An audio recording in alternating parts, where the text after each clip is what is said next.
Broadcasting from our New England studio, Solutions Review is proud to showcase Skiilify and Insight Jam in the Solutions Spotlight, an inside look at enterprise technologies. I'm Doug Atkinson here at Solutions Review, and welcome to the Solutions Spotlight featuring Skiilify and Insight Jam, and examining how technical expertise alone is no longer enough in our rapidly evolving industry. As AI, automation, and globalization reshape tech, soft skills have emerged as the true differentiator for career advancement. Curiosity, resilience, perspective taking, relationship building, and humility are now critical for success, enabling individuals to navigate complexity, build strong teams, and drive innovation. So today, we are shining our spotlight on brand new research that reveals the gap between the recognized importance of these skills and their actual development in the workplace. And joining us to walk us through this research today is Dr. Paula Caligiuri, the founder and CEO of Skiilify and a distinguished professor at the DeMora McKim School of Business at Northeastern University. Paula, thanks for being with us. It's nice to be here, Doug. Thanks for having me. Well, you have had quite a distinguished career writing about the world of work and culture, and you are now researching about the impact on soft skills with regard to the coming AI revolution. What made you decide to get into this particular research endeavor? It's such an important question, right? Because I spent all this time talking about humans in situations of novelty. So when we go to new countries or work with a new team or transfer over to a new organization, it's humans in novelty. And what I started seeing, and we've had lots of conversations, certainly a lot of people are talking about this tsunami of change that's coming in the world of work. It's another situation of novelty. So then the question was, well, are the same skills needed? And that's really kind of how the research started. And that's where the survey with Insight Jam, that's how that was born. Well, and I'm incredibly interested in this topic, as you well know. We have had some conversations about it, and I truly believe, having seen all the other revolutions being older, and I haven't seen anything quite like what this appears to be in terms of its impact on people in work and really the human value and how that's going to impact workforces, both in specific but broadly speaking.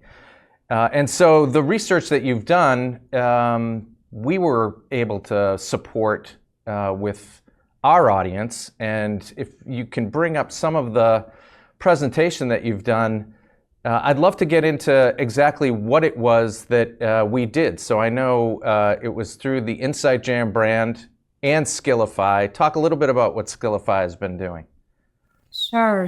So we're all about helping individuals develop soft skills. And the idea behind this was to really uncover, with the world of work changing so much, given the latest and greatest in technology, what's left? Like, what's left that's truly human? And ultimately, what are we going to need in order to be successful in these careers for the future? So yes, of course, technical skills will matter, and the ability to interface with them, of course, will matter. But what's kind of fundamentally human that we'll still need? And so we went out and asked a group, thanks to partnership with Insight Jam, we went out and asked tech leads kind of what they thought about the future need for soft skills. And I guess in this case, we really didn't bury the lead. So if you hear nothing else, just look at the headline, right? The AI won't replace you, but your lack of soft skills might. We were overwhelmed with the idea that, hey, you know what? We really do need to have some soft skills in order to keep our careers fresh for the future. The survey went out to, I think, 117 or so individuals. We had these responses back. Most of them were quite senior in their organizations. They were all in the tech industry, so cybersecurity, software development, and the like. And they were pretty tenured. So most of them had over 15 years of experience. To me, that was a pretty powerful nod that we're actually asking people who have been in this field a long time what's needed. So the survey went out. We were asking some questions about future of these soft skills. What was fascinating, we kind of right off the top, we asked them, hey, look at the technical, kind of the key roles that you're in right now. What's going to be changing? Is AI going to really be affecting those roles? And they were saying, yeah, definitely. 90% of them said, yep, AI tech will be disrupting their jobs. And these are folks who are pretty senior. What was really interesting, though, was the next question. That was when. When is this going to happen? And many believed that this wasn't going to happen for years. This was surprising to me. I don't know, Doug, but this was surprising to you. Well, again, I think this might be a reflection on perspective as much as anything. But again, I've found this whole endeavor to be fascinating because I think I think it's pretty easy to agree that it will disrupt our roles. But it's interesting when we believe the nuance of when it will disrupt our specific role, and how far away that is versus any role within the organization. And I know there's more research around that, but I think it's interesting that senior people may think it's maybe a little further away. Yeah, and I wonder, right? So they think it's a little bit further away. Based on everything I'm seeing, I don't think it is. What was very interesting was that most of them, 94% of them, agreed that soft skills are going to be are critical, but they're more critical now than ever before. But they also identified in the survey lots of reasons why these soft skills weren't developing: lack of feedback, lack of coaching, lack of time, lack of kind of focus. So we dug into sort of what's holding us back from gaining these skills. So a little bit on identifying the skills and then saying, okay, well, what do we need to overcome in order to really build those? So really getting under the hood of what do we need for the future and what's holding us back. I just want to just share a little bit around why. What we know is that now more than ever before, the world of work is more complex. It's the whole VUCA, remember VUCA, the whole, volatile, uncertain, complex, ambiguous. It's more diverse than ever before. We've got so much that's going to be new and novel always that we as individuals who are going to succeed have to be comfortable in those situations of novelty, in those situations of complexity. But the reality about humans is that we hate complexity. We hate novelty. Our brains are naturally wired to seek simplicity, parsimony, to kind of explain the world as we understand it. So what we're asking people to do is essentially build the soft skills that aren't necessarily the most natural to gain and to build. And I want to touch on that because I also feel, at least personally, but I would project that onto others, that the idea that we're not necessarily aware of these soft skills, that we have them, they're somewhat innate, and we don't think about them as something that we might even develop. I have a feeling that there's a bit of an old school mentality here that you're either born with it or you're not, and you're either a technical person or a people person. But that's not really what this is about. That we do need to become more aware, more conscientious about these soft skills and what they are and how they manifest themselves in our interpersonal relationships, but also in our work relationships. Yeah, absolutely. So these soft skills, and I can actually show you what they are. So these are the 6 critical soft skills. And to your point, Doug, that a lot of people think, oh, I either have curiosity or I don't. Not true. Anyone can build it and gain it. Some people are more naturally curious, but that doesn't mean that others can't gain the competency.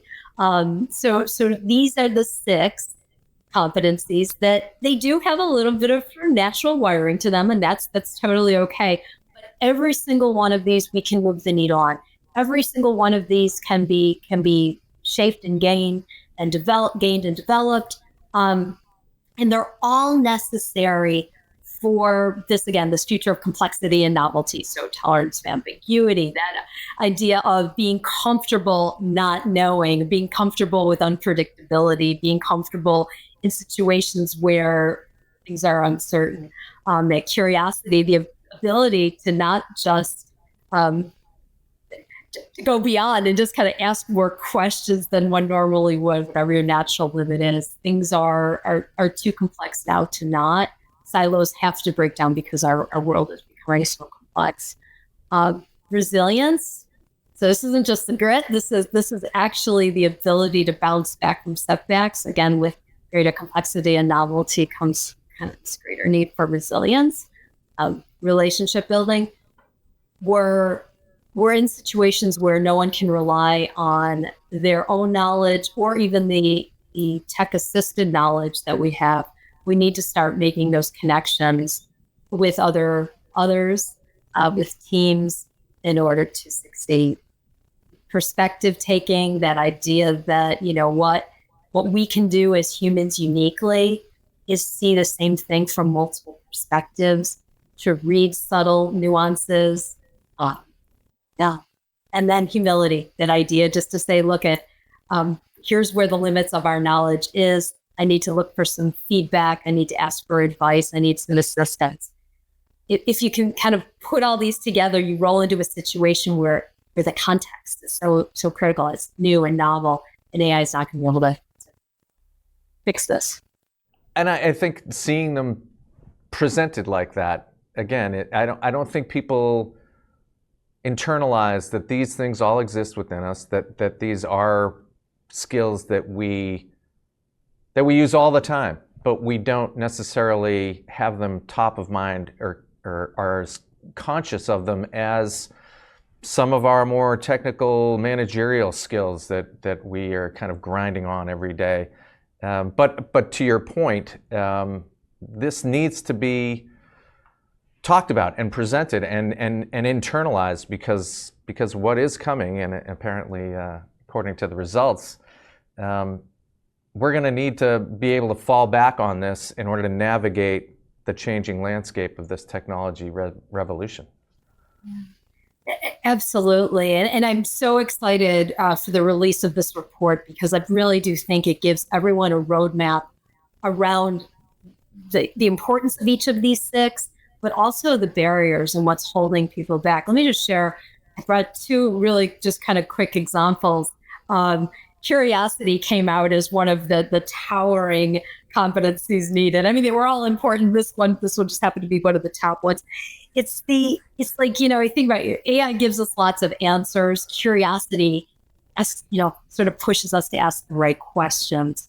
It's kind of the interest in discovering the unknown.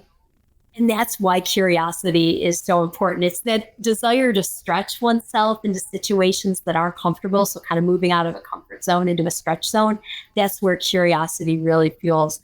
So that idea that, curiosity is such a critical competency. Well, what was fascinating about this one was that almost 47% said they really just don't have the time. And other things popped up as well. It just, not sure what to investigate, not sure what to look at, don't have the time, don't have the focus. They're not rewarded for curiosity. So curiosity, really important. Yeah, no, and obviously, I think we all would want to have that as a skill and a trait that we would be proud to think is highly developed in our own selves. I think everybody considers that a positive trait in somebody, that they're curious. And yet it's interesting to see kind of the self-awareness of the fact that, I do value it, but I'm not sure I'm even developing it, despite how highly valued it is. Right. It's fascinating. So if you ask people, you're right, it's such a desirable trait. Lots of people say, of course I'm curious, but really in kind of naturally distributed without any intervention, only about 20% of people are like truly just naturally curious. Wow. Like they just want to they want to go for it. They can't let it go until they figure it out, or they just want to know more about something. Yeah, it's about 20%. But there's ways to correct that, and that's, I think, kind of what we'll be looking at next. And that's what we do at Skiilify. We help people build these competencies. And then I guess we had one other one that was, again, there's so much in this report. I want to kind of leave some of it for. And I want to just make note of the fact that this is a bit of a highlight reel for the actual report. We would encourage everybody who wants the report to go to insightjam.com, look for the Skiilify space, and you can download it there. There's a full rundown. Paula and her team have done an amazing job breaking down all the information, and it was a nice first survey. Obviously, the respondents were overwhelmingly interesting and authoritative, but also the detailed research that you did and the analysis is worth the effort to go over and download. Thanks. I'm excited to hear the feedback on the report. Excited about what studies are coming next. So it's interesting. Things, if you go back to kind of what this is all about, right? The things that AI won't be able to replace. So for instance, AI can do sentiment analysis. It can read something or even detect, right, if somebody is expressing a certain feeling or has the markers of a certain feeling. But it can't really read the air. It can't read the nuance in individuals' microexpressions. It can't quite understand the context relative to what is being given or said. So much of that is uniquely human. And if you think about going forward, about building trust, gaining credibility, collaborating, doing all the things that we humans do uniquely, we'll need some of these competencies. Perspective taking is another one of the 6 that I just wanted to highlight. So important because that's very unique to a human, right? Well, and you've been doing a lot of research around this topic through your work that you've been doing around cultural agility, and being able to pick up the nuances that may not necessarily be evident if you're unfamiliar with another culture. And so I mean, talk a little bit more about perspective taking, because this one to me is one I wasn't familiar with. And I'm not sure, is this empathy, the ability to be empathetic, or is this the ability to be perceptive? It's a little bit of empathy, but it's the ability to kind of innately ask, why somebody is the way they are, or why they're acting the way they are, or why something resulted as it did. So it's beyond sentiment analysis. AI can maybe read the emotion. A human can understand why, and really kind of understand that it might be different from perhaps the way you saw the world, and that those differing viewpoints might have some really important value. And that's what we're seeing with respect to this idea of perspective taking. It's kind of just an ability to read the environment and see that the multiple viewpoints can be equally valuable, and there's some real value in that. What I found was really interesting about this one is that over 30% said they just have a hard time when there are multiple viewpoints. They struggle with it. And then I thought kind of the worst one was that, almost 30%, so 29% said, you know what, I'm okay. I think my perspective is probably the right one. And we all suffer from this, Paula, from time to time. Not surprisingly, I had the exact same finding with respect to humility. But anyhow, it's the idea that something that's uniquely human will be that desire to really understand what isn't obvious, that seeking to understand the why behind individual differences.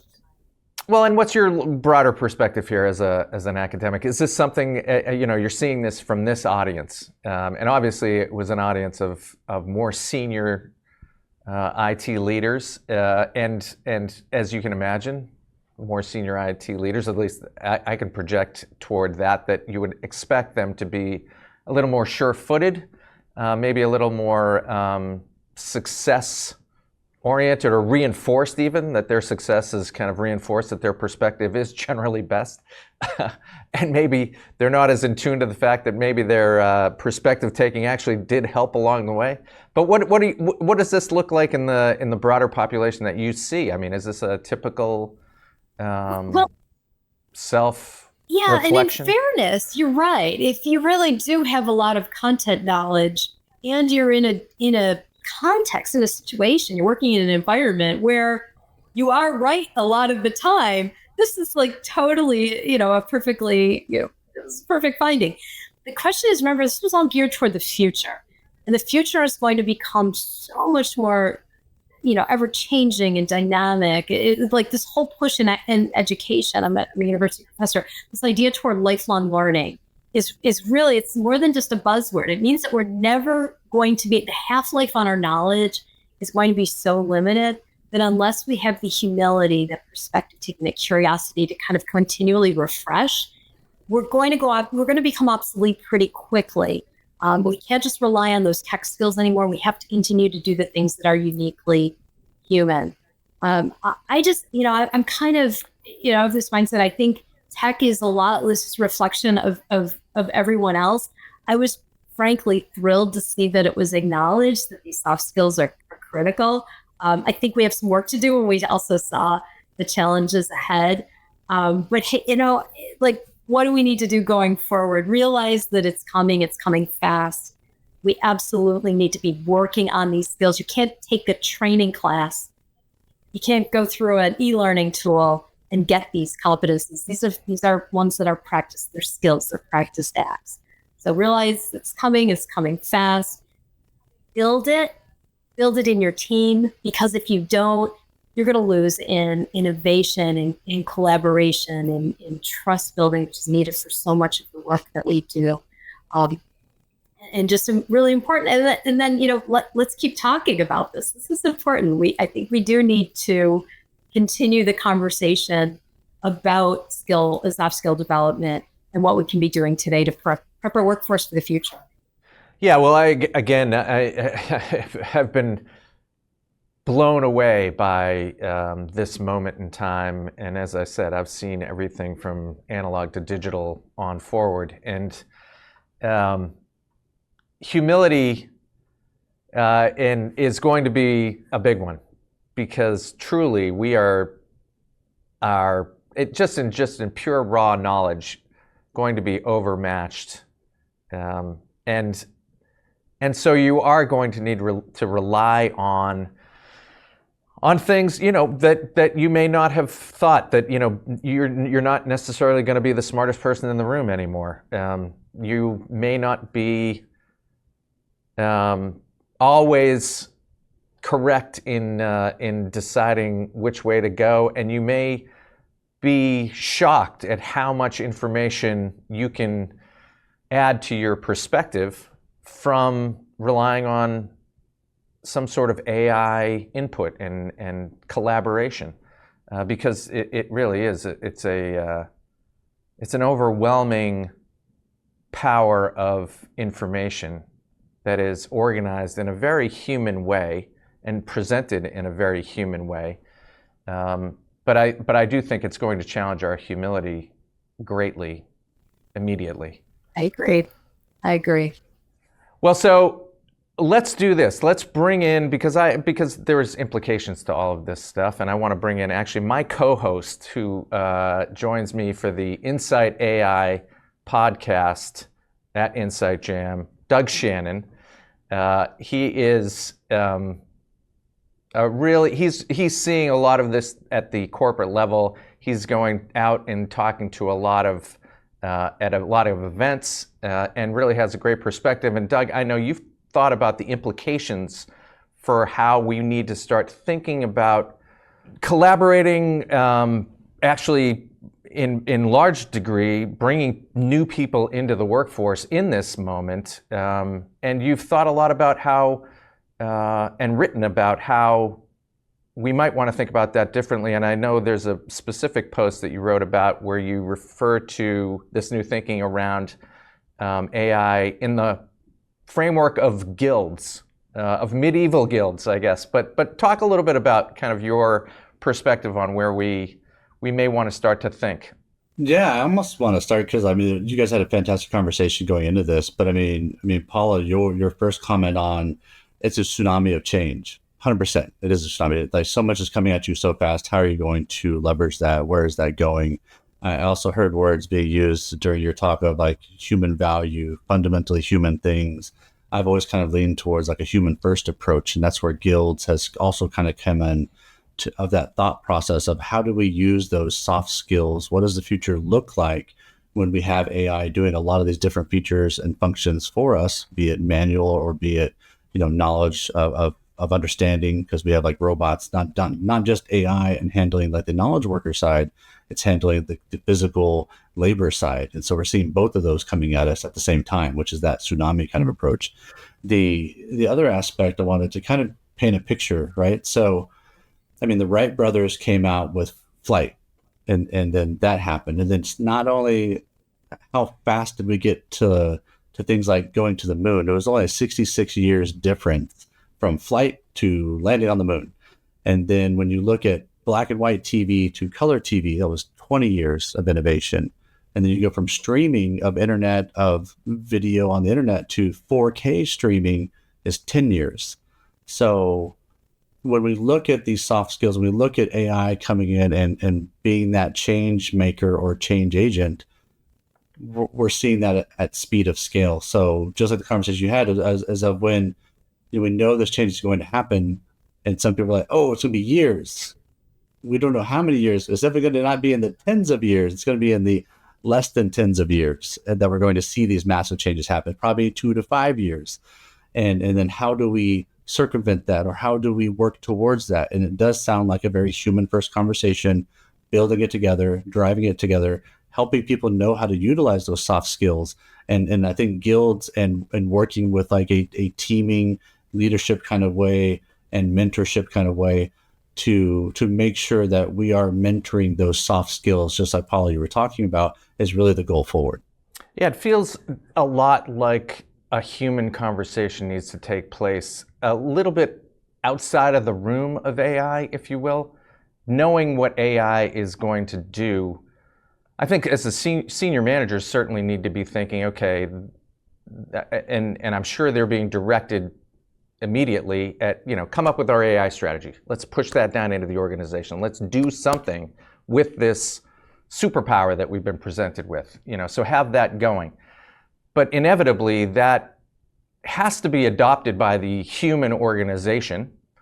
And it isn't a leap of faith to think that that's going to have an impact on some of the humans in the organization in potentially a negative way. And so how do you not only prepare for that, but how do you also create maybe a preventative measure so that it isn't such a negative impact, and that the organization can adapt. And I think that's where the soft skills kick in. Paula, what do you think in terms of how to bring that sort of thinking down to an organization that where big change is going to happen, and you need to prepare them for that? Yeah, I think the first thing is to get this on people's radar screen. That everybody is so busy talking about, to Doug's point, right, about the way work needs to change and the work system that's going to change the function of AI. They're sort of forgetting that there's humans involved in this. Nada Sanders and I just did a piece for Fortune, and we were talking about this issue, right? All of the millions, like the 93 million jobs that will be lost because work will be, given to AI. And yet there's all these new jobs that will be created, but the soft skills will be important in order to fill those, as well as the technical skills. So I think while we're upskilling on technical, we just want to keep on the radar screen of leaders, maybe through things like guilds, that we would want to pull up those soft skills along with the technical skills.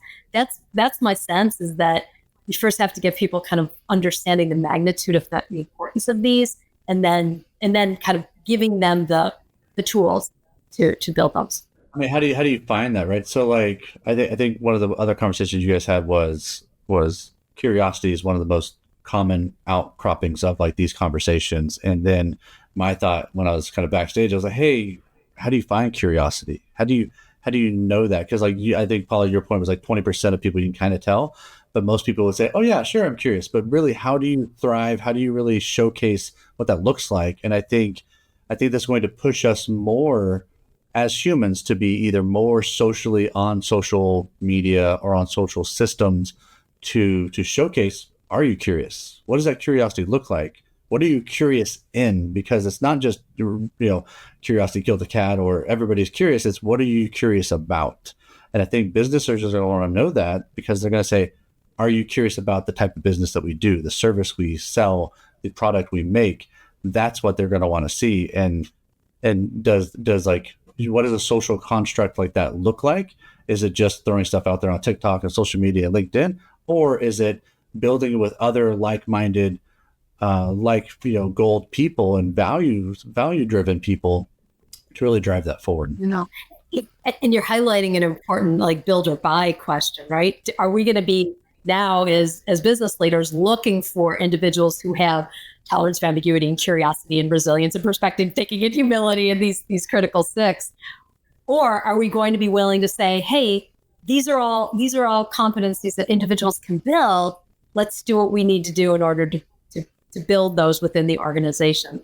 And I think it starts in schools too. Like, how do we train students? How do we train, teenagers and college students to become good adults? What does a good adult look like now?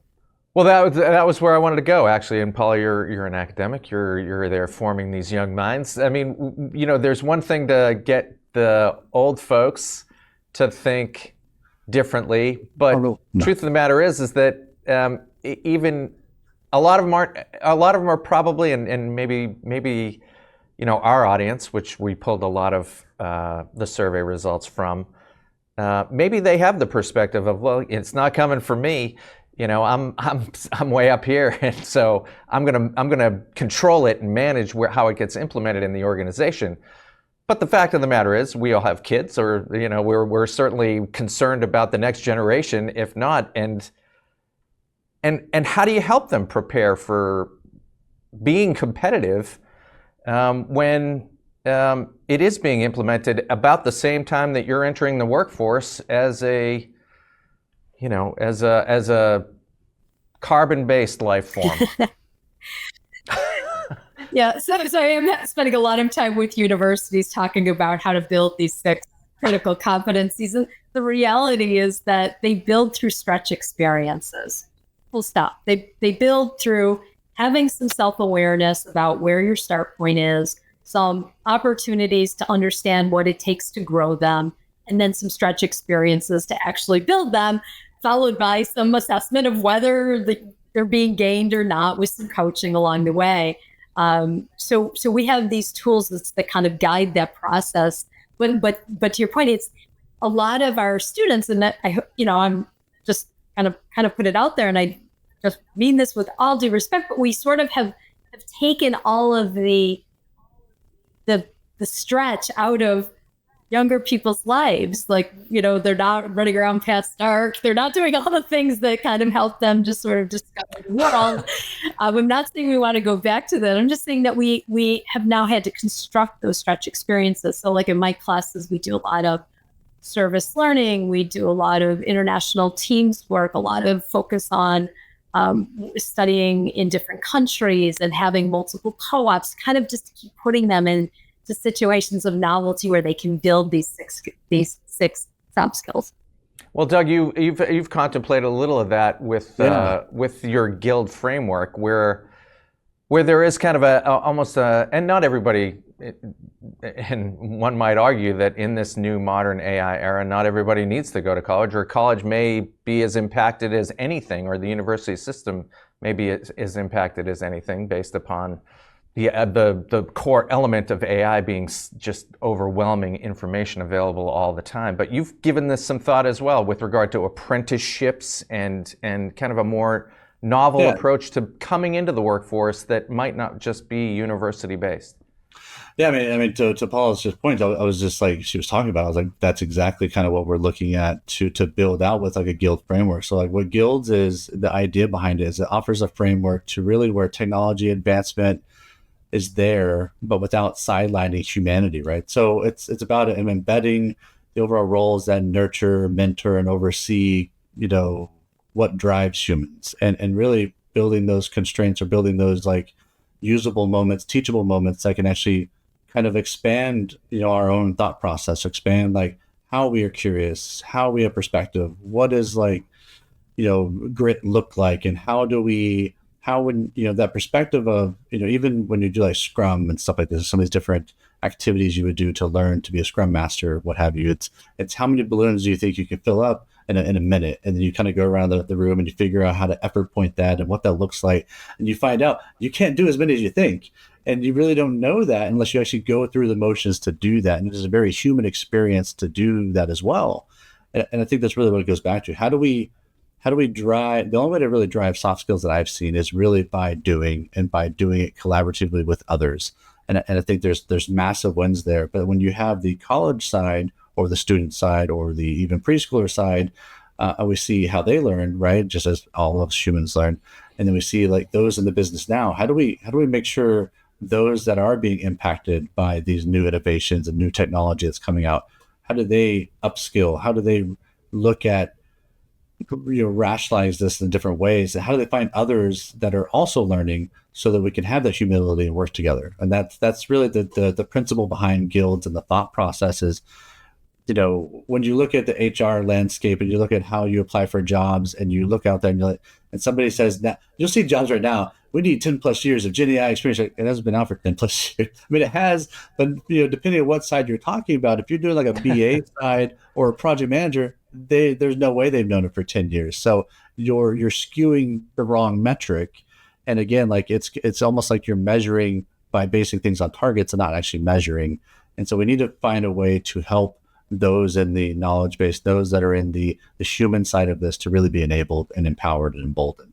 I like the fact that I think we're ahead of this conversation a little bit. I think we're starting to see from the research, and again, I would encourage everybody to go to insidejam.com and to find the Skiilify space and to get a copy of this report that Paula has written, because it's eye-opening, because it really shows this moment in time where I think a lot of people might not be ready for it.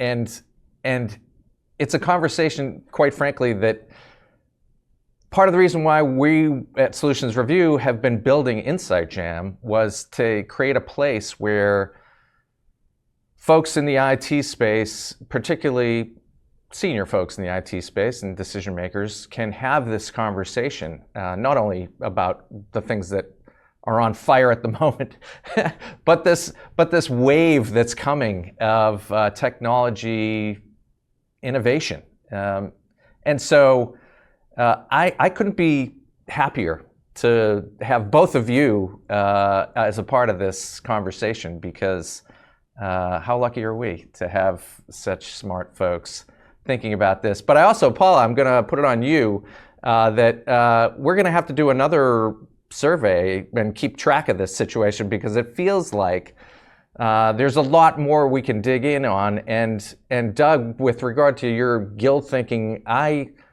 firmly believe that there's a conversation that needs to take place, and I would like to figure out how to make that conversation happen at Insight Jam with the audience that Solutions Review has acquired, to really dig into the implications of this, because I think it has to be handled with humility, because of the impact that it's going to have. And there's the ambiguity side of that, right? That we have to find ways to talk about this now, because when it gets to the point when the mass majority adopts this and they're directly impacted, there's going to be fear, and it's a normal human expression, right? But how do we subvert fear? And we do that by knowledgeable training, or providing knowledge, providing understanding of what this is and how it's going to impact them. But that's what we're doing here, right? We're having discussions, we're having surveys, we're looking at what the future looks like, and therefore we should be able to hopefully have an answer for everyone and be a part of that and really help to drive that forward. Well, outstanding. This has been great. And I would consider this the first of several conversations that we'll have about this very topic. But Paula, thanks very much. Doug, always thanks. Yep. And we will talk to you all very soon. Sounds good. So there you have it, another solution in our spotlight. We want to thank Skiilify and Dr. Paula Caligiuri and Doug Shannon for that discussion. And we appreciate your attendance as well. Until next time, I'm Doug Atkinson here at Solutions Review. Thanks for watching. If your business would like to be featured in a future event, contact us today.